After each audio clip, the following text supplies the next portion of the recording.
Wall Street veteran Bernard Madoff has been arrested and charged with running a $50 billion Ponzi scheme. Congress wants to know what caused the Enron meltdown. Now, while the collective rage currently is focused on WorldCom, Tyco CEO Dennis Kozlowski was convicted of looting hundreds of millions of dollars. This is one of the biggest fraud cases ever. Their president's a crook. Well, I'm not a crook. Find out more on this week's episode of White Collars, Red Hands. At this point, we have all heard of GoFundMe, the fundraising website that has helped thousands of people. GoFundMe can help raise funds for anything from help with medical care to rebuilding houses that have been burnt down to helping someone get through college. And some campaigns are really dumb, but hey, that's the beauty of GoFundMe. You can raise money for anything. But what if someone used GoFundMe for other reasons? What if someone used this site to scam people out of hundreds of thousands of dollars just so that they could line their pockets and go on a helicopter ride over the Grand Canyon? Well, today, we take a look at the story of Caitlin McClure, Mark D'Amico, and Johnny Bobbitt, a group of people whose heartwarming story touched the country and raised thousands upon thousands of dollars. How did it happen? Find out on this week's episode of White Collars, Red Hands. Like the potato salad. What are you talking about? You don't know the story about the potato salad, man? I love potato salad. That's like that's the first time I ever heard of GoFundMe, is that someone on the internet literally was like, put up a GoFundMe that was like, I'm making potato salad, but I need a couple of ingredients. Can you help me out? It raised like $75,000. That number's made up, just so you know. I don't remember. Like, it raised a lot of money, though. It raised a lot of money. You know, like, I think it was in the tens of thousands of dollars. They made the potato salad. They posted it later. So at least they had the follow through, which is kind of all you can hope for. I love potato salad, so I don't blame him there. I was more upset that I think they made regular potato salad. What kind of potato salad do you want them to make? I'm fancy potato salad. You got $70,000 to make potato salad. He could have made potato salad for the state. Put caviar in it. Ew. You know? It's not supposed to be good. It's supposed to be expensive. All right. Well, on that note, welcome back to another episode of White Collars, Red Hands. This is... I'm Kashan. And I'm Nina. And today we're going to talk about a GoFundMe scam that recently came to light.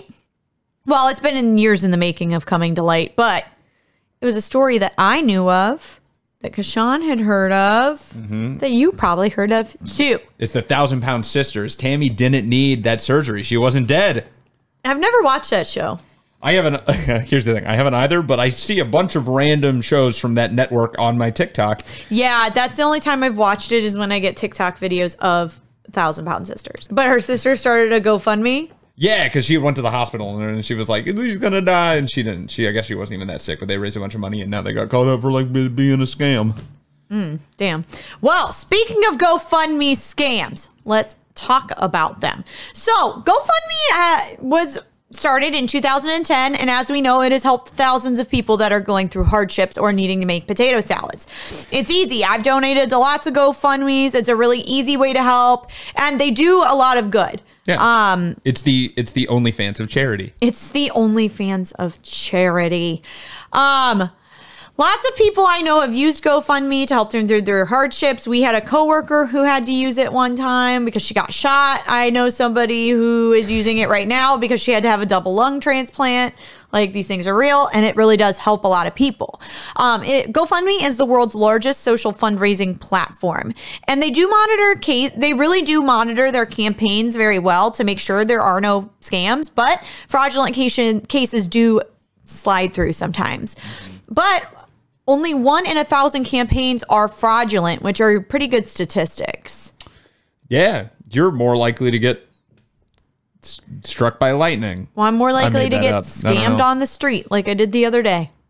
You got scammed on the street? Yeah, this guy like backed me into a tree kind of. And so first I was walking down the sidewalk and one man was like, "You look tired." And I was like, I am tired. And he's like, did you just finish working out? And I was like, no, I just finished work. And then this other man popped up out of nowhere. He's like, hey, miss, we're trying to raise money for the kids to learn how to play the drums on the 5-gallon barrels. And this is a good way to help them out of hardship. But I was like, literally, this man and a tree were beside me. And I was like, fuck, bro. And I like pulled some money out of my pocket because... Oh, man. I needed him to leave me the fuck alone. He's like, I don't mean any harm. I'm not trying to hurt you. And I'm like, I just want to go home. Stop saying that.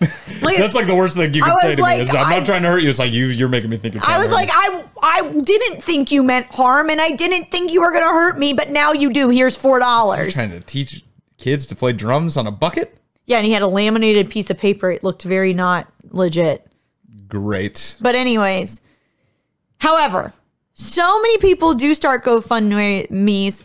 So, okay, sorry. I said that 1 in 1,000 are fraudulent, okay? But there are a lot of people who will start GoFundMe for newsworthy events. Like, they're like, oh my God, this is a GoFundMe to help Hurricane Katrina victims get toilet paper. But they aren't even associated with the situation at all. It's somebody in Montana doing something. And obviously that didn't happen. I'm just making up something because Hurricane Katrina happened in 2006. Okay. This is a GoFundMe for all the previous presidents who have to now deal with legal fees. Please. But what is really shitty is that is the people who do fake illnesses or child illnesses in order to make a quick buck. Those are shitty. That's not cool.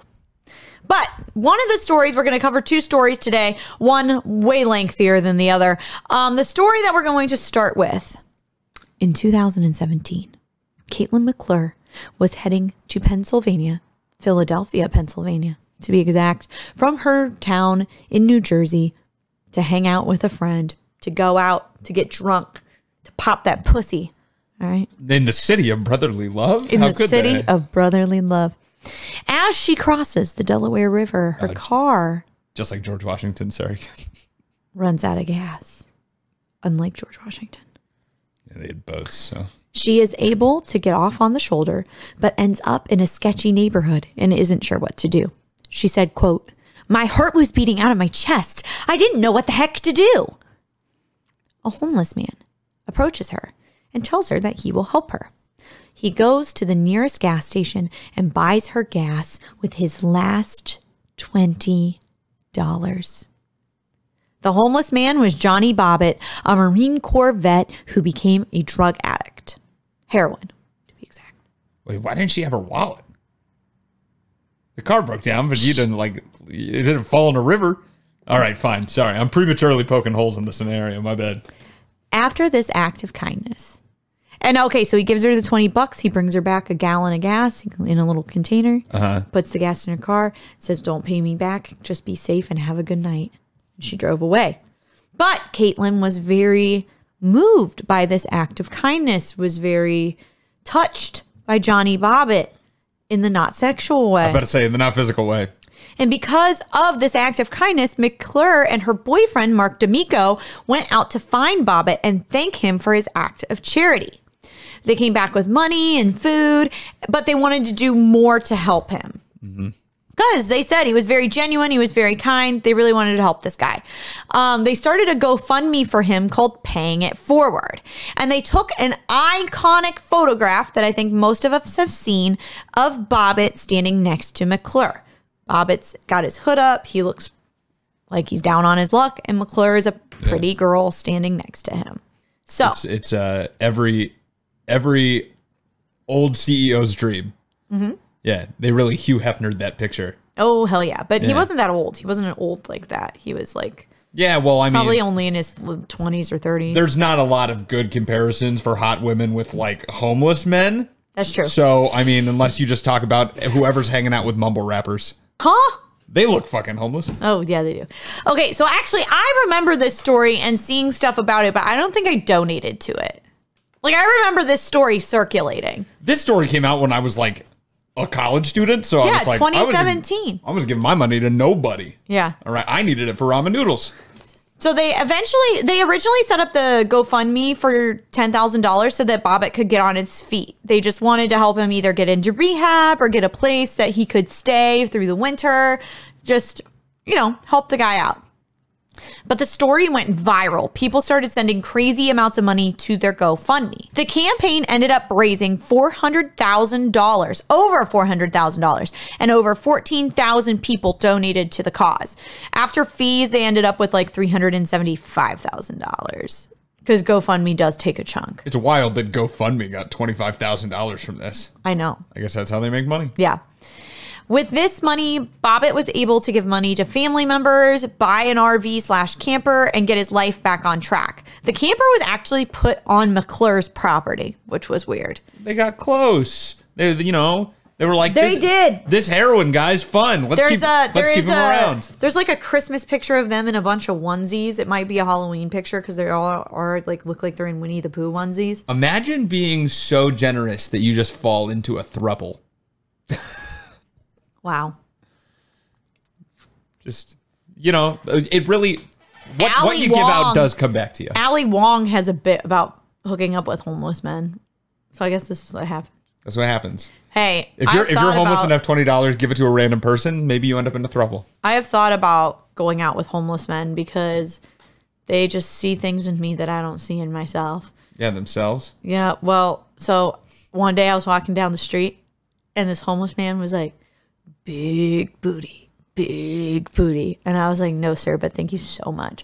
And then another time I was on the train wearing khakis and this homeless man came up to me and I had a to-go cup and he ripped the straw out of my to-go cup and then said some nonsense. And I was like, okay. And then he came back up to me like 5 minutes later and proposed to me. So your bar is just like a compliment? That's what I'm hearing is that like... Someone just says, wow, you look nice today. You're like, oh my God. Okay, listen. Take me now. Listen. Yeah, all right. Okay, great. I was about to say, I was like, dispute it, please. Yeah, no, I can't dispute it.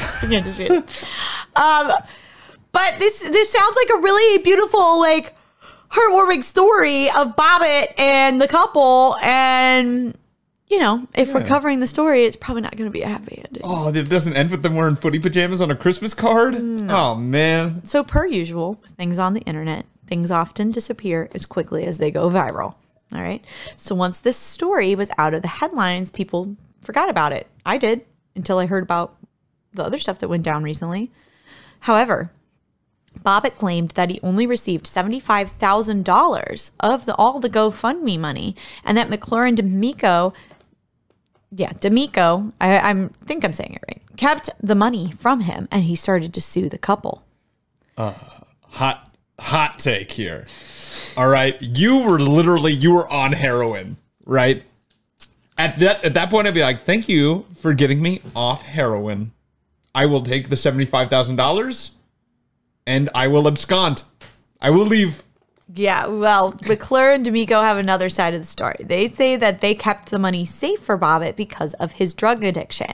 Doesn't make sense a little bit. And they claimed that Bobbitt spent over $25,000 on drugs in just 3 weeks. And they knew that if he had full access to his money, that he would just blow it. There's no fucking way. Well, that's what I was thinking. I was like, $25,000 in 3 weeks. Like, I know it's not cheap, but it's not that expensive. I've never bought heroin, but that, like, he'd be dead. If you do heroin, message us. Yeah, but no, actually, honestly, you do heroin? How much is $25,000 in heroin? Will I get in flagged by the police? What, just because you look how much is heroin on the street? Probably not. How much does heroin cost? You think Alexa would answer that? I'm going to ask her. Hey, Alexa, how much does heroin cost on the street? Sorry, I don't have an answer for that. All right. Jeff Bezos doesn't want us to know. That asshole. Because he's doing it. Compared to RX pills, heroin is less expensive. Average U.S. price of a single bag is $15 to $20. On the street, an 80-milligram tablet of something like Oxycontin can run as high as $80. Wait, but I want heroin. Didn't it just say heroin was $20? Yeah, so 1 gram is $15 to $20. So you'd be doing like so much. Yeah, man, that's a lot of fucking. But I don't know how much. So if you were a very heavy user of heroin, your habit could cost you anywhere from $150 to $200 a day. That's still that's $1,400 if he's at the upper range. There's no way he's doing that much 20 times heroin. that. Oh my God, meth is really cheap. I feel stupid right now. Are you just like trying to, you're like. No, I'm on this article.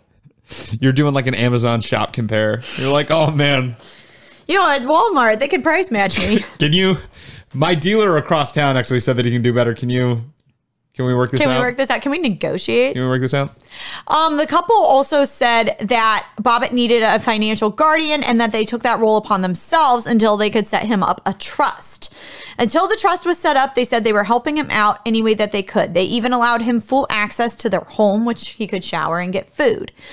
They said that it was really hard for him to manage his finances because he had no birth certificate, no ID, and no bank account.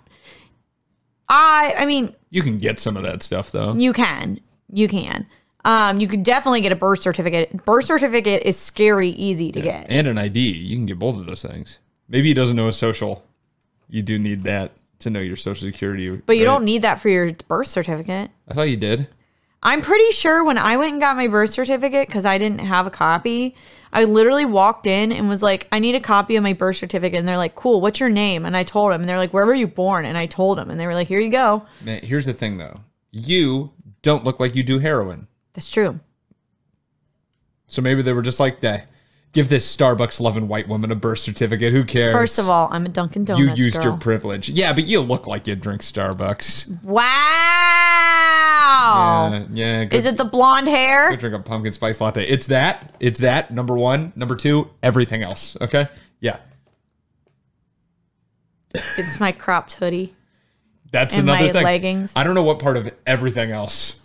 Is it my 2002 Honda going Civic? over there for you? Damn.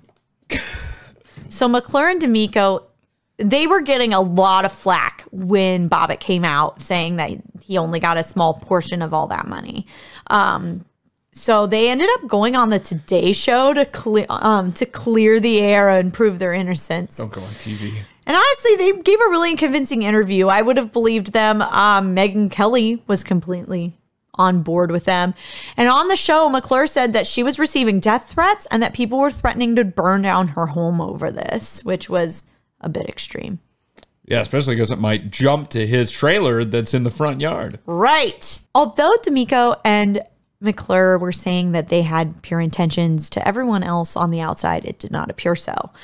McClure was seen driving around a brand new BMW. The couple went on vacations, that helicopter ride across the Grand Canyon being one of them. They said that they bought these things with their own money, but it wasn't really believable. And in 2018, the scheme fell apart, and that's when people started getting in trouble. McClure, Bobbitt, and D'Amico have all been charged in this case. Yeah, and the latter probably not even for heroin. Not for heroin. But what really happened? What happened was McClure and D'Amico met Bobbitt on an off-ramp right by a casino about a month before they started the GoFundMe. Apparently, D'Amico was pretty frequent to this one casino, and he would see Bobbitt a lot, and that's why he approached him. So, like every dumbass who commits a crime, they weren't very sneaky, and they texted people about it. Stop doing that. Or keep doing it. We like when you get caught. In the text, they discussed their money troubles and the scam in general. The police actually went through 60,000 text messages, which is a lot. Oh, man. The brave and the bold. Yeah. Going through text messages in an office. Yep. The one text from McClure to a friend read, okay, so wait, the gas part is completely made up, but the guy isn't. I had to make something up to make people feel bad. Man, they wasted their time. They could have been like on a marketing team somewhere. Literally. Her friend told her that it was going to backfire, and it did. The whole thing was made up. They made sure that Bobbitt knew their side of the whole story so that he could keep up the story if he was ever asked about it. So basically, they found this homeless man on the street. They were like, hey, we're going to make up this scheme, and you're going to get money out of it. I think he thought he was going to get all the money, or he felt as though he should get all the money. And he got $75,000. At that point, you got approached. This is going back to my theory from earlier. You get approached and they're like, get in on this scheme. You don't deserve all the money. They came up with the scheme. I do. They could have gotten away with it too if it weren't for that rascally heroin addict. Like, well, honestly, they would have gotten away with it. Absolutely. If he wouldn't have gotten a lawyer and he wouldn't have tried to sue them, they all would have gotten away with it. But they didn't. They all got arrested. And in 2019, Bobbitt pled guilty to a second-degree charge of conspiracy to commit theft by deception. Authorities claimed that he actually made up a similar story in 2012 on his Facebook about giving away his dinner money to help a woman, but this one didn't go viral. Bobbitt was sentenced to 3 years in prison and ordered to pay restitution of $25,000. I don't think he has any leftover money to help pay for this, to be honest. that's only 2 weeks worth of heroin, supposedly. Right. 3, but yeah. Oh, was it 3? Oh.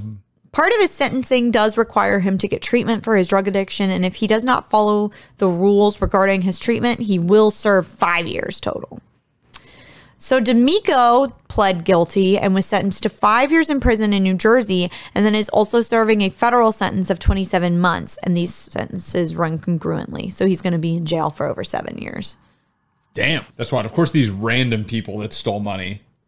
Yeah, these ones get in trouble. They can get a charge. They can catch a charge. But the people who steal millions upon millions upon millions of dollars don't get charged. Sure. Now, they should get in trouble. Absolutely. However, everybody should get in trouble. McClure was sentenced to 3 years in a New Jersey state prison. She got a shorter sentence because she testified against D'Amico. Oh, So she flipped on her boyfriend? She did. Man, do it. Get out of there, That rascally bitch. Get out of there, She sis. pulled a Tekashi 6ix9ine, ratted everybody out. I'm back. Big mad. Right? That's how it goes. He's sad. She's sad. Big sad. He like rhymes sad like 4 times in a row. His music is awful. Oh my God. Well, now he's in jail. No, I think he got out Yeah, no, he's out. He was supposed to go in there for like a long time. Yeah, they were like, murder. He's going to be in prison for 24 years. And they got out in like 2. And that's why everyone was like, there's an event happening somewhere. They got to go read text messages. They do need to go read text messages. 60,000 of them. This case is seen as especially controversial because of the amount of money that was taken. Most of the GoFundMe scams are only around or under 10 grand. I will say that I do kind of feel bad in a way for Bobbitt because if you... It's a lot of text messages. They need a lot of people. Call it backup. They have 2 phones. But I do feel bad in a way for Bobbitt because, like, you're this homeless guy. He was literally, I'm not trying to be funny, he was living under a bridge. Like, he was. They showed me his house. When you preface it with, I'm not trying to be funny, I'm going to laugh. I know, but now I imagine like a troll. There's like billy goats up there. No, it was a mattress. Anyways, I don't know where he got the mattress under the bridge. But anyways, it's besides the point. If a couple approaches you and is like, hey, we're going to make you a bunch of money, how are you not going to say no to that? You have nothing. How are we not going to say yes to that? Not how are you not going to say no to whatever, that? You know what I mean? You're going to agree. Yeah, you fucking kidding me? But the other thing that's very annoying about this is that you did raise all that money and you could have used that money to not only help out Bobbitt, but other homeless people. You could have done a lot of good with over $300,000, but instead they decided to exploit the public's sympathy for financial gain. GoFundMe did pay people back, though. I got to see the Grand Canyon. In a helicopter. Yeah. I've seen it in person. I lived in Arizona. It's okay. I've never been. It's okay. I don't like to hike that much. Oh, man. Hiking up out of it? No, man. I was also like a fat little child when I went. So I could roll down, but you got to like actually work coming up, and it wasn't for it. They had to put the ropes around Kashan and then pull him up. Yeah, they got to like counterweight it with like a donkey on the other side. Yeah, you got to work. As I go up, yeah. And then they dropped the donkey. Oh wait, that was Kashan. The fuck's that supposed to mean, man? You look like a donkey. Fuck you. All right, so here's another scam. And this scam is, I had to just include it because it was crazy. So in 2016, a woman named Victoria Morrison started a GoFundMe for her son Blake called Blake's Bucket List. Blake had been diagnosed with leukemia and he didn't have a lot of time left. Morrison was a single mother, and she said that she couldn't fulfill his last wishes and that she hoped that people would donate in order for her to help make the most of her son's final days on Earth. How old was he? 10. What the hell last wishes does he have? A Lego set? Yeah. Come on, man. She's a single mom. She's got 3 other kids. Sell one of the kids. She probably was. I don't know. Go to Disney World. What did you want when you were 10? I wanted some stupid shit. I don't know. Probably something really nerdy like a forensics kit, which I did want and I got for my birthday. What's up? What's up? Thanks, Tamara. Yeah. Tamara? Jesus. She's not Tanya? from Sister. What's your mom's name? It's Tamara. I knew it. Tamara is from TNT. Tamara Mowry, the powerhouse of the twins that were on Sister and Twitches. That is a good show. Sister. Mm-hmm. That was a good show. So anyways, people donated and the fund raised $2,000, which is much less than Bobbit, but still crazy. Yeah, by orders of magnitude less. Yeah, like in early 2017, Morrison posted on Facebook that Blake passed away and that he would be cremated and that a memorial service would follow. And everybody was really, really sad. And they were upset about Blake dying. He's 10. He's got leukemia. That's fucking sad, right? Well, this whole thing got blown out of the water because someone approached Blake's father and offered their condolences. They were like at the grocery store and they're like, oh, hey, so sorry to hear about your son. I heard he died. And he was like, what the fuck are you talking about? My kid's fine. It's like, Blake's right here. Literally. Like, Daddy, I want the Cheerios, Daddy. He was like, my son is fine. Blake didn't even have cancer. He didn't have leukemia. However, Morrison convinced her son that he indeed have leukemia. And this poor kid thought that he was dying. Daddy, give me the Cheerios. I'm going to die, Daddy. Give me the Cheerios. You're like, I fucking wish he had cancer. This kid's fucking annoying. Daddy. Oh my gosh. And after lying about him being dead, Blake was found in a nearby hotel with a bill of perfect health. He didn't even have cancer at all. There's nothing wrong with him. Morrison was arrested and was sentenced to a minimum of 5 years in prison. 5 years for $2,000? All that for $2,000. Well, part of it was because of the child endangerment, because of the mental shit that she put him through. Mm-hmm. That was like, I think it was classified as child abuse. Yeah, that's fair. I mean, it is. It reminded me of that story that came out where that girl, Gypsy Rose, killed her mom. Or got her boyfriend to kill her mom because her mom was like convincing everybody that Gypsy Rose had all these problems, like health problems, and like the Make-A-Wish Foundation like even gave her like a trip to Disney or something.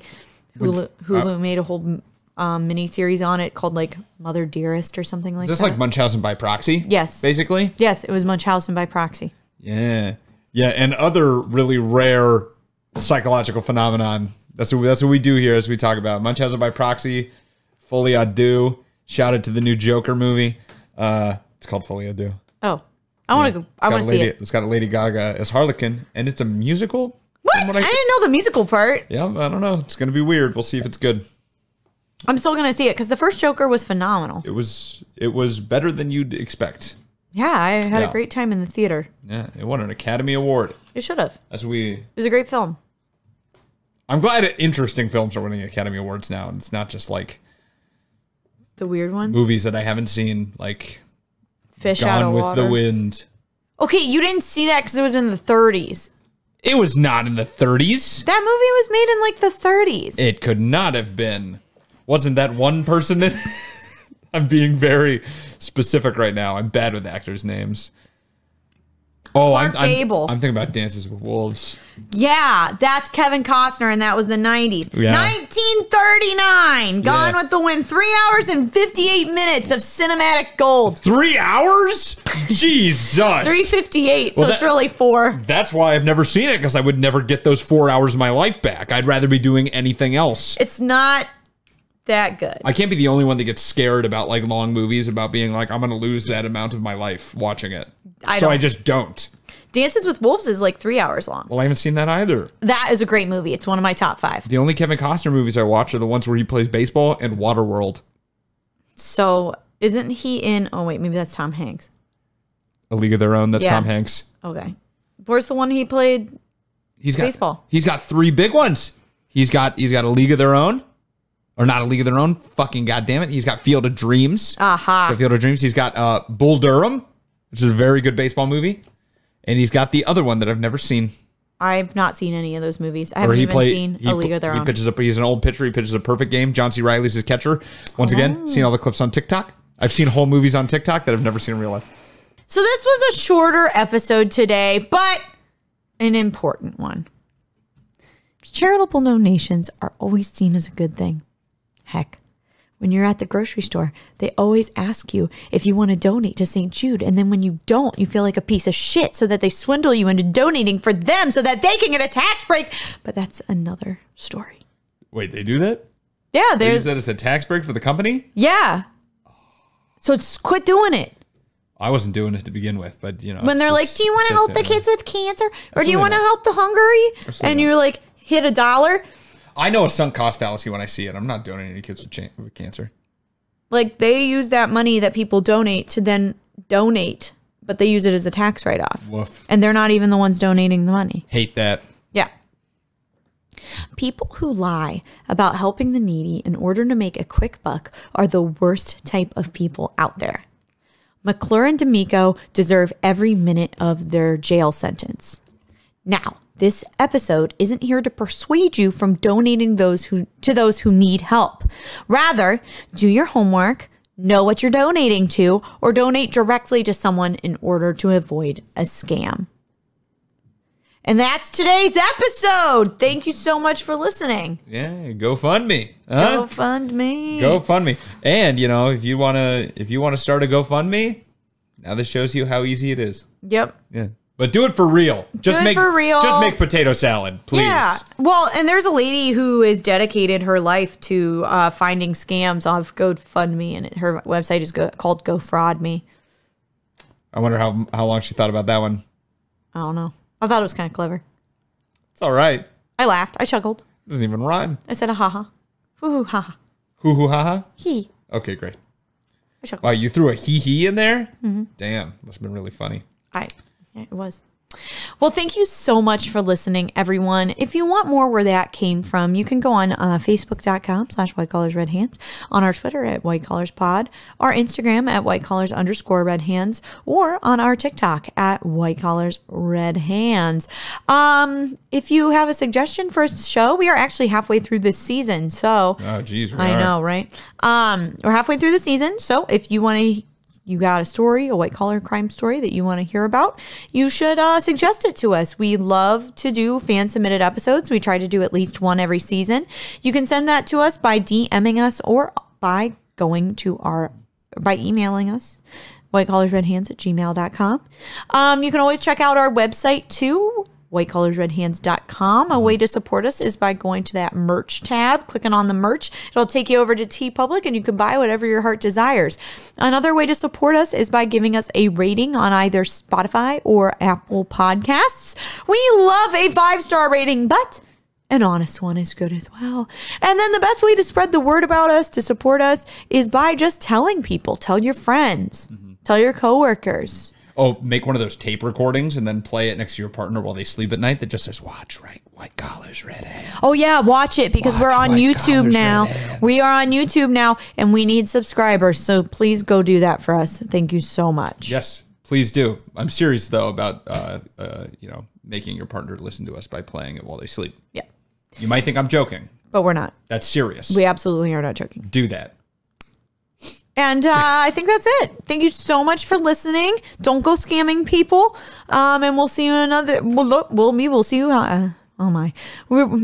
Stop doing that. Don't go scamming people. Sorry, that's just in my head now. All right. I wouldn't if I tried. Would you outro us? I'm singing. Trying. I'm singing. Just outro. Thank you so much for listening. We'll see you next time on another episode of White Collars, Red Hands.